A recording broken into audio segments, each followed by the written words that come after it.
माझा भाऊ गेला, या महिलेचा हा आक्रोश बघा. सख्खा भाऊ इमारतीच्या ढिगाऱ्याखाली गाडला गेल्यानं या माऊलीनं हंबरडा फोडला. गुरुवारी रात्रीची वेळ, गाढ झोपलेल्या रहिवाशांच्या अंगावर पत्त्यासारखी इमारत कोसळते. या दुर्दैवी घटनेमध्ये 9 जणांचा मृत्यू होतो. ही थरारक घटना घडली आहे भिवंडीमध्ये. ठाणे जिल्ह्यातील भिवंडी शहरामधील नारपोली परिसरात गंगारामवाडी येथील कोहिनूर अपार्टमेंट या इमारतीचा 4 मजली अर्धा भाग कोसळल्यानं मोठी दुर्घटना घडली. या दुर्घटनेत आतापर्यंत 9 जणांचा मृत्यू झाल्याची धक्कादायक माहिती आहे.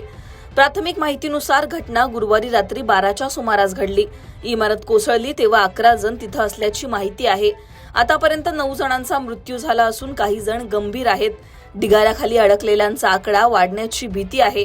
दरम्यान ही इमारत धोकादायक झाल्यानं मनपा प्रशासनाकडून या इमारतीला 3 वेळा नोटिसा बजावण्यात आल्या होत्या. मात्र या इमारतीतील रहिवाशांनी इमारतीच्या धोकादायक पिलरच्या दुरुस्तीचं काम हाती घेतलं. खबरदारीचा उपाय म्हणून इमारतीमधील काही रहिवाशी आधीच बाहेर गेले होते. मात्र त्यातले काही रहिवासी हे इमारतीतच थांबले आणि दुर्घटनेवेळी अनेक जण मातीच्या ढिगाऱ्याखाली गाडले गेले. या घटनेवर स्थानिक आमदार महेश चौगुले यांनी नेमकी काय माहिती दिली आहे तेही ऐका. कंपाऊंड भंडारीमध्ये ही कोहिनूर नावाची एक बिल्डिंग होती. त्या बाजूलाही लागून एक बिल्डिंग होती 4 माळ्याची. ही धोकादायक घोषित होती, C कॅटेगरीमध्ये घोषित होती. त्यांना तिथे खाली पण करण्यात आलेले. पण काहीतरी ते रात्री ते लोक काहीतरी कामं करत होते, मजदूर, ती बिल्डिंग रिपेअरिंग करायचं आणि खालच्या लेवलला. आणि ते जे बिल्डिंगमध्ये रहिवासी होते राहणारे 1-2 तिकडे काहीतरी जा ये करायचं. तिकडे त्यांची घर लॉक असले तरी पण ते जा येण्याचं काम करत होते. म्हणजे असे 6-7 जण ह्याच्यात दबलेले असं वाटत होते. बिल्डिंगमधले बाकीचे लोक सगळी बाहेर निघालेली होती. आणि आत्ता आल्यानंतर आम्ही बघितलं तर NDFच्या टीमला आपण बोलवलं. महापालिकेची टीम पहिलेच आलेली, पोलीस पण पहिलेच आलेले, सगळी पूर्ण टीम लागलेली आहे. पण आता हे काम सुरू आहे.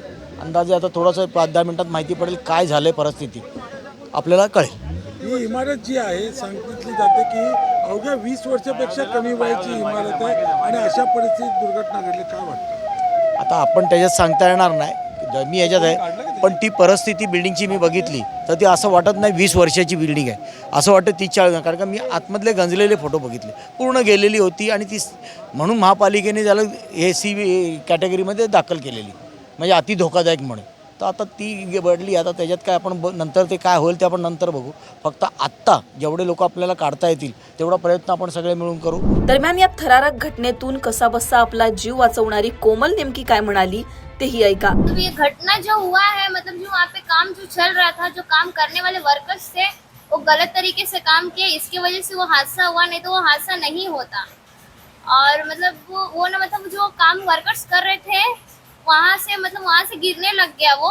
तो वहाँ से गिरते गिरते हमारे मतलब गली तक हम लोग दरवाजे पे खड़े थे, मैं और मम्मी. गली में कोई नहीं था, सिर्फ और सिर्फ मैं और मेरी मम्मी और मेरे पापा थे.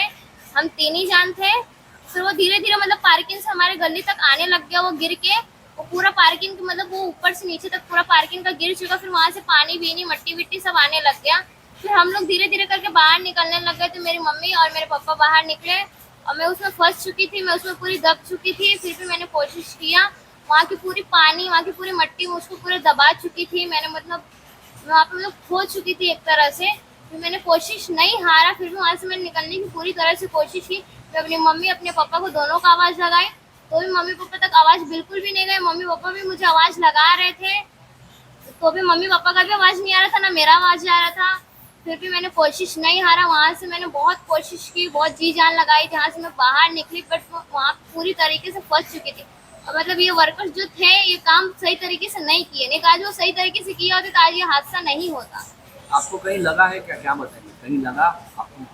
मतलब कहीं लगा नहीं. मतलब मैं पूरा कीचड़ से मतलब लपटा चुकी थी. मतलब पूरे मेरे बाल में भी अभी पूरी मट्टी लगे हैं, पूरे कीचड़ लगे हैं. मेरे गाल में भी मतलब ऐसे चोट्स आए हैं जो मतलब मुझे अभी जलन दे रहे हैं. इस तरह के मुझे चोट्स आए. मैं उसमें पूरी दब चुकी थी. या दुर्घटनेत 9 मृतदेहांपैकी 5 जणांची ओळख पटली आहे. 4 जणांची ओळख अजूनही पटलेली नाही. यामध्ये शमीम शेख वय 32 वर्ष, रणजित सिंग वय 45 वर्ष, मिराज शेख वय 34 वर्ष, संतोष पांडे वय 42 वर्ष, शमीम अन्सारी वय 30 वर्ष अशी मृतांची नावं आहेत. ढिगाऱ्याखाली आणखीन नागरिक अडकल्याची भीती आहे. दरम्यान मुंबईतील कोसळणाऱ्या इमारती अशा प्रकारे किती जणांचा बळी घेणार हा प्रश्न अजूनही कायम आहे.